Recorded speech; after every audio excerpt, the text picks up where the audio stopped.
There's some paper copies running around here. If you're interested, Lance has the PowerPoint printout, and he can make more copies if you need them.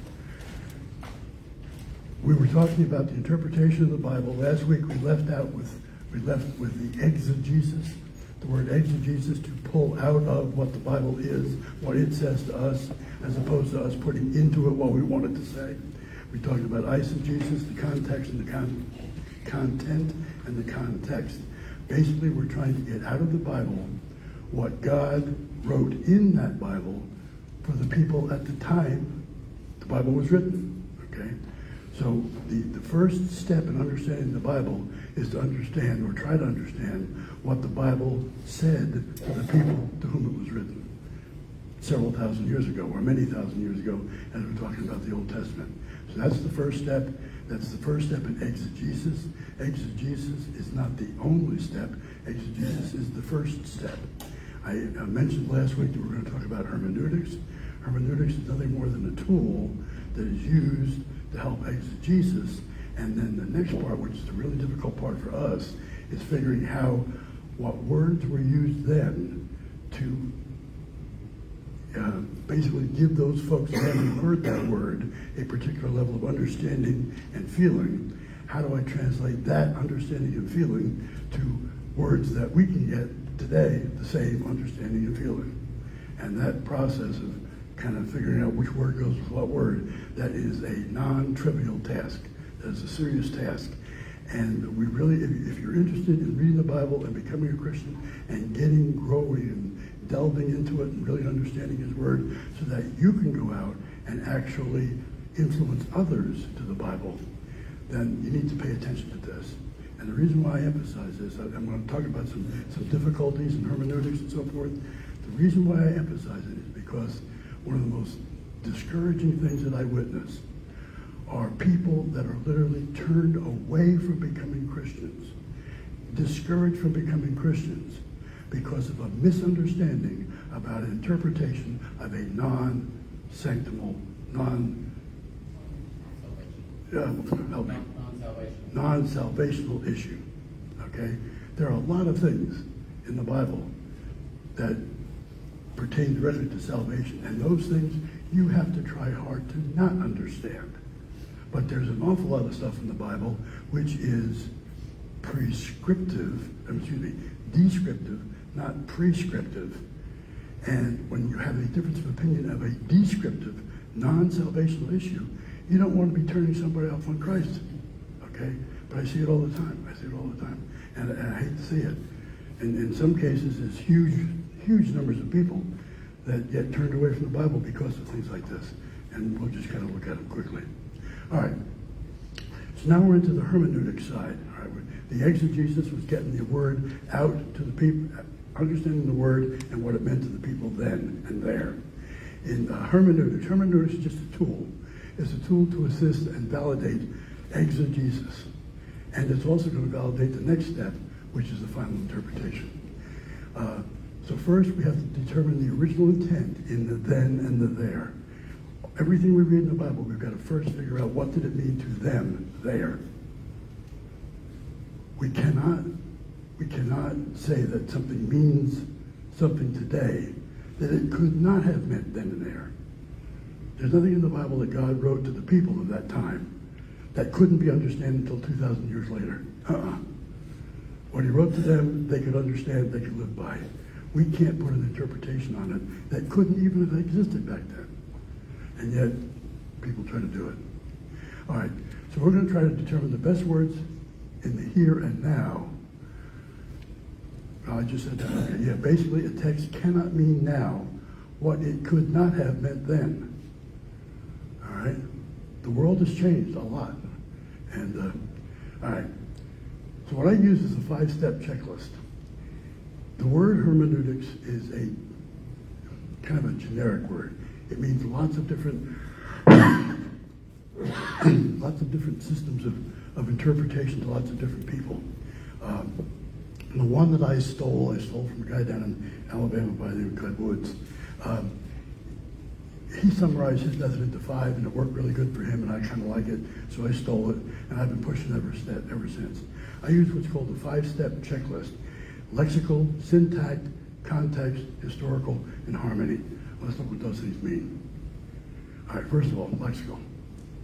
The lexical is the meaning of the word in the then and the there from the author's point of view. All right? The author's point of view in the then and the there. Syntax and grammar. Syntax and grammar are the parts of speech, tense, gender, tone, mood, and number. All right, I know you feel like you're back in an English class. Well, yeah, we are going to be in an English class for a moment. This section right here, syntax and grammar, is one of the most difficult things to interpret ancient languages, Greek or Hebrew, into modern languages with all the different nuances and slang and so forth. This is really a challenge to do, and you can't minimize it because you can get tripped up in it. For example, when we look at parts of speech, we have nouns, pronouns, verbs, adverbs, adjectives, prepositions, conjunctions, interjections, 8 parts of speech. So a word, many words, actually fulfill more than one of these parts of speech. We have words that are used as verbs and nouns and adverbs and so forth interchangeably. Then we come into tense. In English, we have 12 tenses. Most people say, yeah, we got present, past, and future tense. Okay, yeah, kind of, sort of, yeah, we do. But guess what? Each of those 3 tenses have 4 subtenses. For example, we have the simple present tense, the present continuous tense, the present perfect tense, and the present perfect continuous tense. And those are the present tenses, 4 of them. And there's 4 more for the past, and there's 4 more for the future. There's 12 tenses. We got to figure out what that word is trying to imply today. Well, back in the Greek, there are 7 tenses: present, imperfect, future, aorist, perfect, pluperfect, and future perfect. So we've got 12 tenses in English.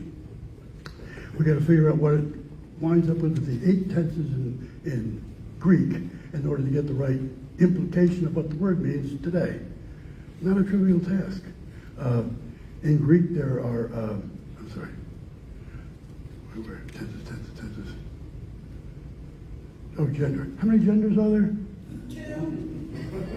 I lost track. 3. Well, okay, there's actually 4 in English. All right. Technically, if you take an English class, you're going to learn about the 4 tenses. You have masculine, you have feminine, but you also have common and neuter. And those are literal tenses in English. The common tense is that a tense that has nothing to do with what we would consider biological gender. That's the common gender. But we also have the neuter gender, where the word does have an implication to biological genders, but it applies equally to both, so it's neutral. It's neuter.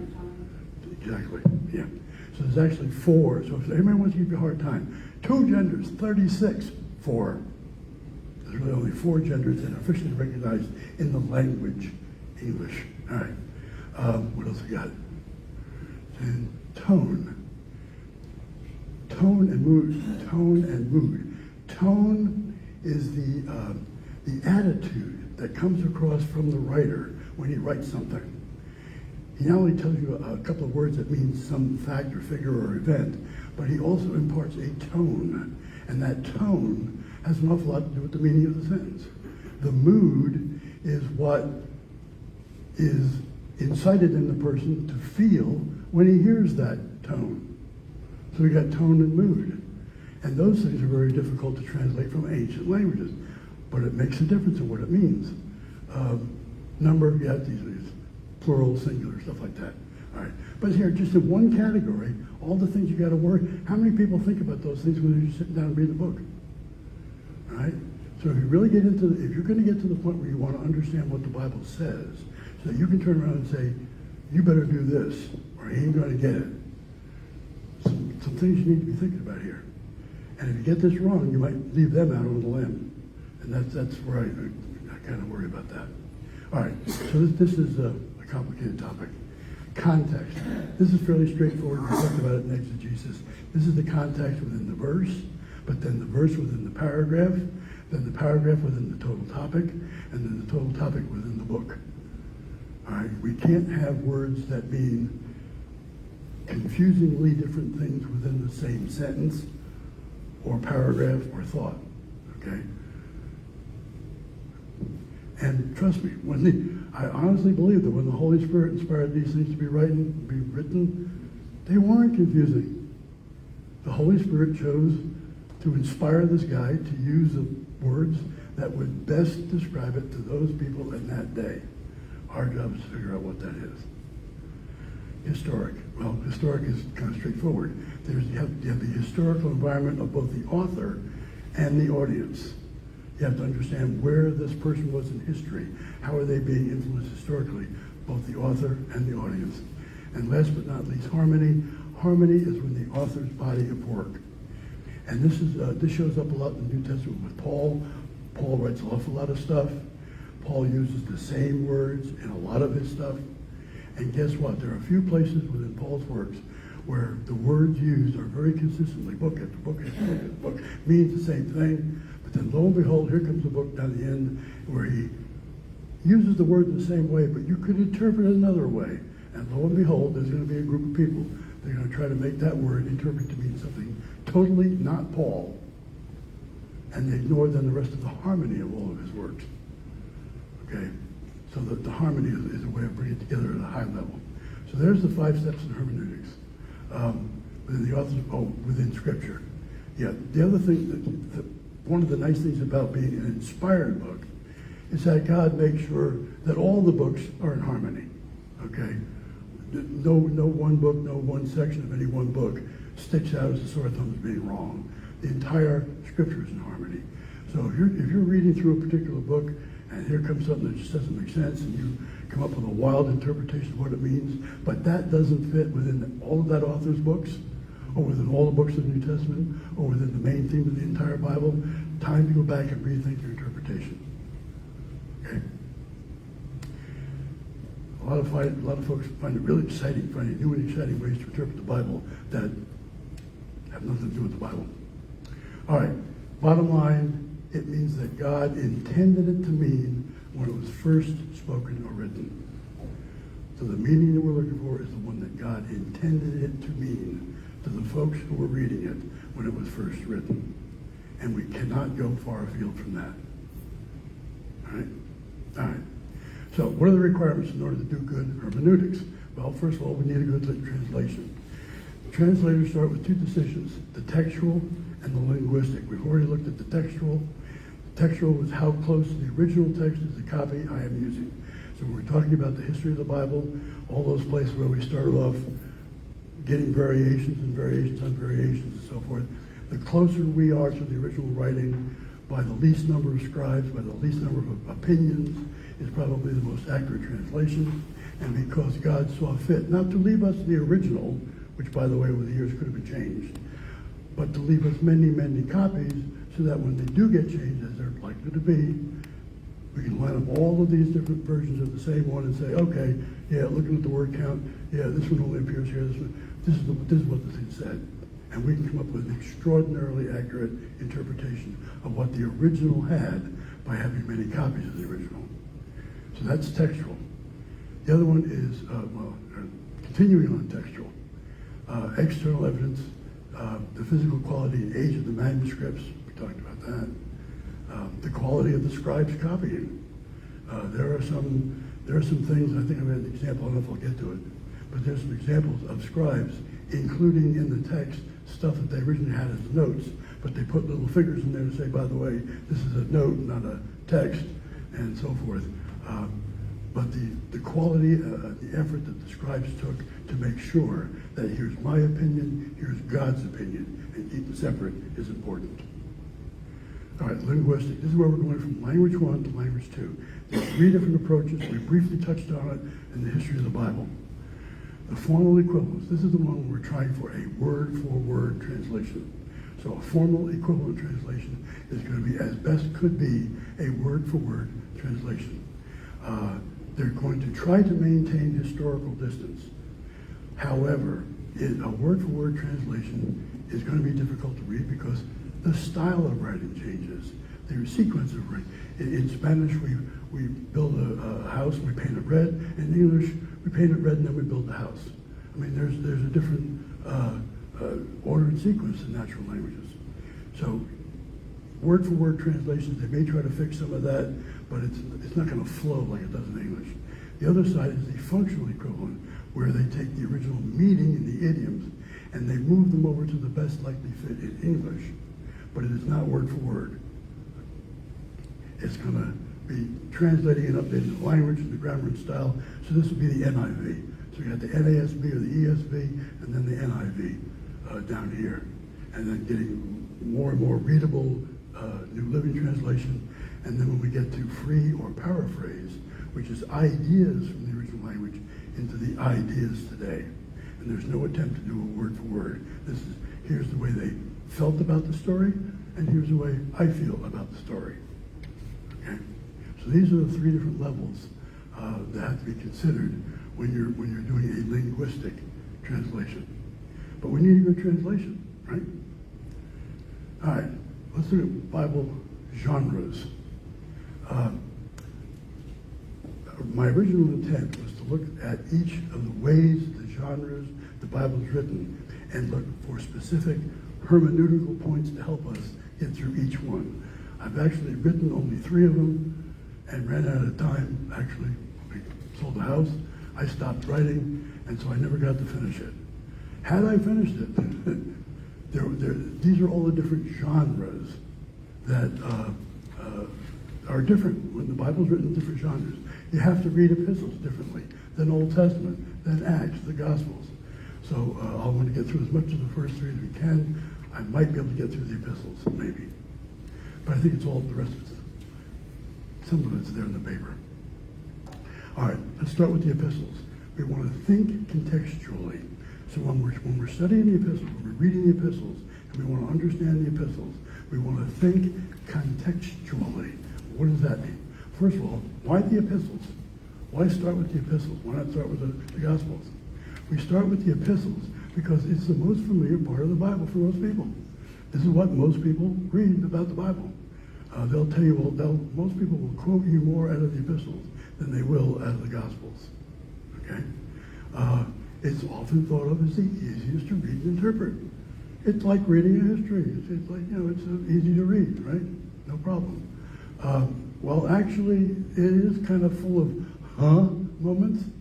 There's virgins and married and spirit gifts and head coverings and prophesying and all kinds of stuff in the epistles that maybe it's kind of easy to read, but man, I tell you what, when you sit down and think about it, it's not all that easy. There's some hard questions in here. The epistles are most often treated by the common public as the just tell me what I got to do and what I can't do. And that really kind of is the flavor of the epistles. The epistles tend to focus on specific things. You got to do this and you got to do that. Don't do that. Don't do that. And in our 30-second environment, our country, our nature today, is we want something quick. Give me 3 minutes. Give me the overview and then go on to a commercial. You've lost my attention span. And this is basically the way people want to get their information. Just tell me what I got to do. Tell me what I can't do. Leave me alone. And the epistles tend to be used a lot like that.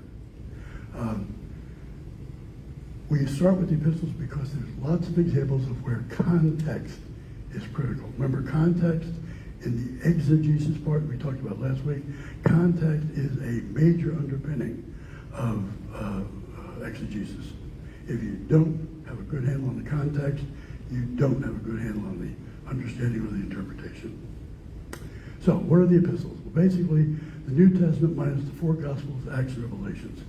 So when you take the New Testament, you strip out the Gospels, Acts, and Revelations, what's left is generally considered to be the epistles. Now, some of these are letters, true, honestly, letters, and some of them are true epistles. And then we've got some who are a blend of both. All right?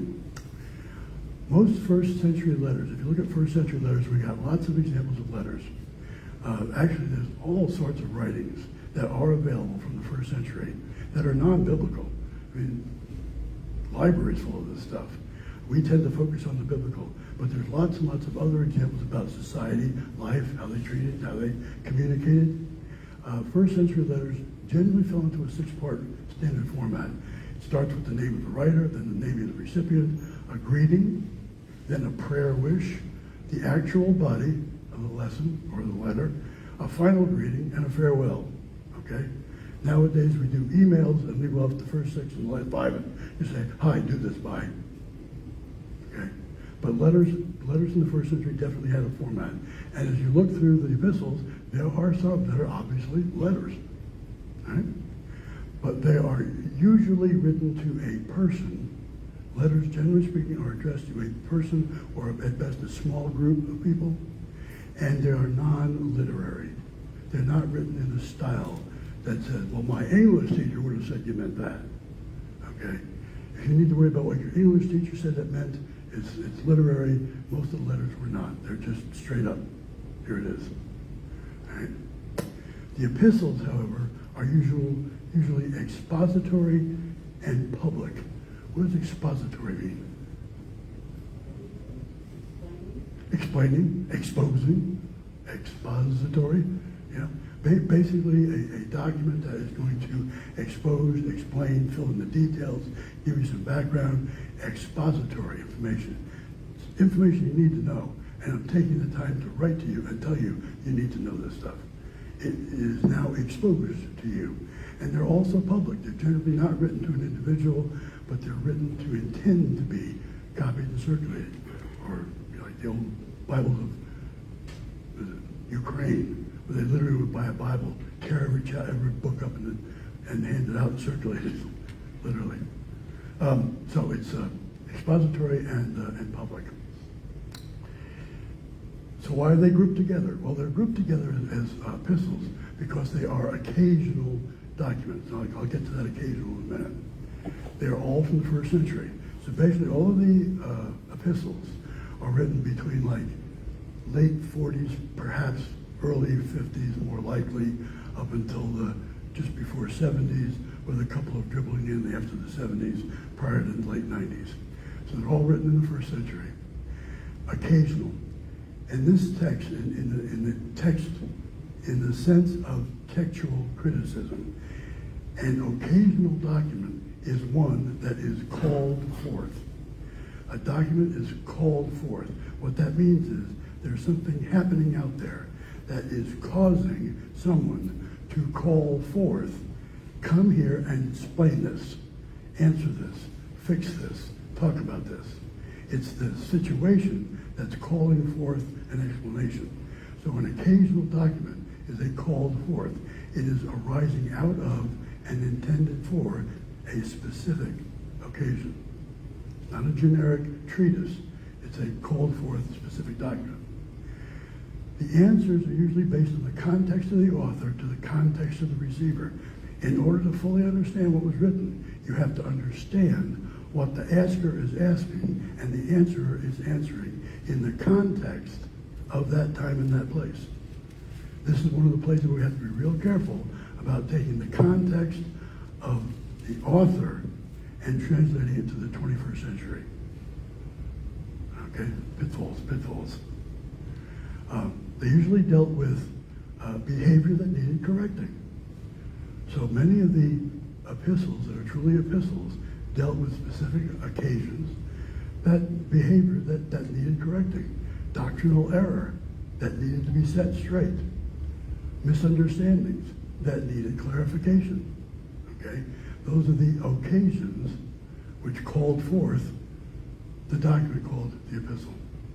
Okay, so what are the challenges? Well, when you're dealing with the epistles, there's some challenges. First of all, they are occasional. We usually have the answers, but we don't have the questions. Most of the epistles that come out of the Corinthians and all these very early churches, Paul is answering their questions, but we don't have the questions. So we've got to somehow try to figure out, well, what was the question that caused them to write this answer? Okay, so that's a challenge. Coming up with the right question to fit it. It's like hearing one end of a phone call. You got to figure out, no, what's the other guy saying? All right? We have to figure out how the response fits the issue that we may or may not know very much about. So what kind of issues could possibly have occasioned this document? And then how does Paul's answer the occasion? Right? They are not theological treatises. This is another place where I see some shortcomings. A theological treatise, a treatise means the big book that says everything I know about fill in the blank. These are not Paul's treatises. These are not giving every single theological answer to every possible question in this book. Okay? They are theological, but they are not theological treatises. They contain lots of theology. What they contain is task theology, task-related theology. It's not the thinking kind of thing, well, I think this and that thing. This is task. When you do this, you got a problem. You got to change it and do that. Task-based theology. And most of the epistles contain a good, solid helping of task theology. But they usually do not contain the high levels of theology that would cause you to sit around as a group of 10 men and think about what does this really mean? How does this apply? Okay. Task theology is intended to apply to the specific task at hand. So you don't want to take a task answer, a task theological answer, and start applying it where it doesn't apply. Again, a little bit more possible pitfall you have to be careful with. All right, here's an example in Romans. Romans is not all of Paul's theology. It is a subset specifically to his assignment as his apostle to the Gentiles. So when you read through Paul's writings, when he's dealing with the Gentiles, it is the theology required to deal with the Gentiles. In fact, a lot of that theology applies to dealing with specific groups of Gentiles under specific conditions in specific locations. And you may not be able to apply it, you might not be able to apply the Church of Corinth to the island of Crete, okay, which is also places where the New Testament is spreading, but it has different task theology. Right? So the epistles tend to focus on task level, and it is a subset of Paul's theology, of Peter's theology. Okay? Specifically, in the case of Paul, how does a Jew and a Gentile become one people of God based on grace alone, apart from the law? That is basically Paul's job. Paul's got to figure out, how can I go out there and take a Jew and a Gentile and make them one child under God on grace alone, apart from the law? That's a big job. That's a big job. And in Paul's writings, you'll find a lot of theology on how to do that. Okay? But you may not find much, if any, theology outside of that goal. And we have to be careful not to apply that level of theology across the board where it may not apply. So the epistles are primarily written to apply Christian theology either to or directed towards a particular need. So as you read through the epistles, be thinking, what specific task theology am I learning, and how is it applied to the task, which I think he's saying based on a question I don't know yet. Not an easy task, but it's something we can handle. All right. Let's look at the historical context of the epistles. Let's use 1 Corinthians as an example of context in the epistles. Before you focus on the book, remember I said that this is last week, you want to have a good translation, you want to have a good Bible dictionary, you want to have a good commentary. If you really want to study the Bible, you need all three. You need a good translation so you can trust what it says. You need a good dictionary that you can read ahead of time so you can find out what these period of times looked like. What do these words mean back then? And then you want a good commentary, because on a lot of things you can't understand, you go to the commentary to find out what other people think. And if you have a good commentary, you're going to show you all the ways that can be interpreted, not just the commentarist's favorite point of view, but all of them, so that you can decide, well, of the 6 different variations on what it means, I think this one fits best. Okay? So before you focus on the book, get your dictionary out and your commentary, and you learn about Corinth and its culture. Even before you crack the book on 1 Corinthians, read about its Corinth and its culture. For example, 30 AD Corinth was like New York City. Las Vegas, Los Angeles, very commercial, very cosmopolitan, very, very much a patron of the arts, very religious, and very sensual. Okay? So if you want to look at Las Vegas and look at Corinth, yeah, they're coming pretty close there, right? So first understand the setting. Then you want to find, and I'm serious about this, find a quiet hour to sit down and read the entire letter out loud. Don't focus on the word by word. Look for major topics and ask, why is this written? What's the big picture? Why do I want you to sit quietly in a room all by yourself and read the entire thing front to back out loud?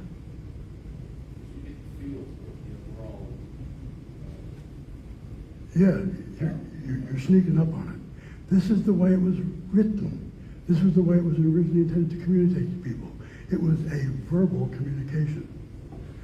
When you read strictly for the concept of just reading itself, you'd be surprised how many multiple things are going on in your brain at the same time you're reading. You ever sit down and read a couple paragraphs, get to the end and go, well, wait a minute, what did I just read? I don't know, because I was thinking about lunch, what I'm going to do next week, and why Sally is sick. Okay? The brain just does that. But when you work out loud, when you talk to yourself out loud, when you read a book out loud, you are hearing it almost like for the first time. You're hearing it the same way that they heard it.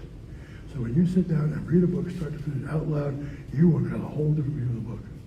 And Scott, and also whenever you do that, you will usually hear some word quite a bit often, just like, for example, Philippians. Whenever you start reading it out loud, you will hear rejoice or have joy or some type of joy mentioned a whole lot. I sure am saying this word a whole lot. Yeah. Maybe that's what it's supposed to be about. What you're hearing emphasized is tone and mood. Remember those two syntactical components? Tone and mood. What was the tone of the author when he wrote it? What was he trying to instill in me? What was he trying to get me to bubble up out of my belly? And the mood is what you actually have bubbling up out of your belly. So the tone and the mood come across when you're reading it out loud that you don't get when you're just sitting down reading it. So let me suggest you go ahead and read the book out loud to yourself, quietly in a room. All right. For Corinthians 1, at the end of your reading, you should come out with a high-level class of issues to deal with. Oh my gosh. We're not going to get very far, folks. All right, so first Corinthians come out with the following issues. Behavior within marriage. Ooh, here's something I got to think about. Virgins, food sacrificed to idols, head coverings, abusing the Lord's Supper, spiritual gifts, resurrection of believers, collections, Apollo's return. There's lots of topics going on in here. Lots of things I need to think about when I go through and read this book. All right? Let's look at the literary context as we're finishing our book, reading out loud. Again, using this 1 Corinthians as an example, we learn to think in paragraphs, units of thought, natural units of thought.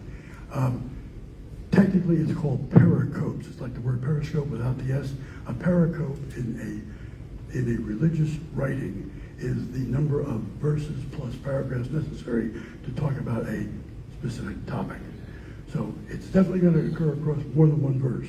It's definitely going to hit a paragraph. It may even go into 2 or 3 paragraphs, the same topic, and it could actually become a pericope where it goes into like, I don't know, a page or so. But that's the unit of thought. Don't think verse, think pericope or think paragraphs. Natural units of thought. For example, for each paragraph, ask, what's the point? Why does Paul say this? Why does he say this? What is he trying to say with this thought? Okay. Previously, Paul pointed out inadequate understandings of the gospel. A crucified Messiah trumps human wisdom if your Christians act like it.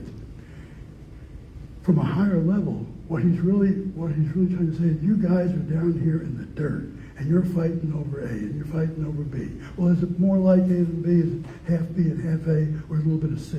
And come on, folks. You're down in the dirt. We need to get higher and talk about the main purpose of why we're doing what we're doing. Why? Because human wisdom, the stuff that you're trying to apply to the details, is like building a building out of perishable items, okay?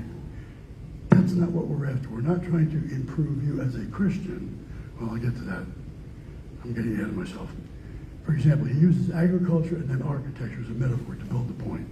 He starts off and says, well, Paul plants. He lays the foundation. Then Apollo comes along and waters and builds. Okay? Two different folks, each with different tasks. Well, if they're different tasks and they support one another, what is he trying to get across? What is he trying to do? Is he trying to build Apollos up as a Christian? Is he trying to prove that he knows what the foundation looks like? No. He's going through and trying to describe what the church must be built like. The entire church, everybody, all together. So the key point is each one should build with care. Why? Because they're building the church, not individual Christians. So if you read through 1 Corinthians, it looks like he's trying to fix Christians. No. This is a process of getting Christians straight so that they can fix the church. The church is God's temple. Building with human wisdom is like building with wood, hay, and straw. Okay? It don't last. And that's back up to the top. That's why a crucified Messiah trumps using human wisdom. Right? The Messiah's word trumps any human wisdom you can come up with. So Paul's point, the church is to be God's temple in Corinth. He's trying to get these folks to get their own act cleaned up so that they can support the building of the church. Problem. Yeah, it's got some problem passages. Okay? For example, because of angels, baptized for the dead, imprisoned spirits, man of lawlessness. What in the world is this stuff talking about? Baptism for the dead? Come on, give me a break. Well, perhaps these passages are difficult because they were not written to us. They were not written to us. They were written to folks back 2,000 years ago. Right? And if we're trying to apply common knowledge today to those things, we're in a trap. Remember, Paul told them, not us, to Thess.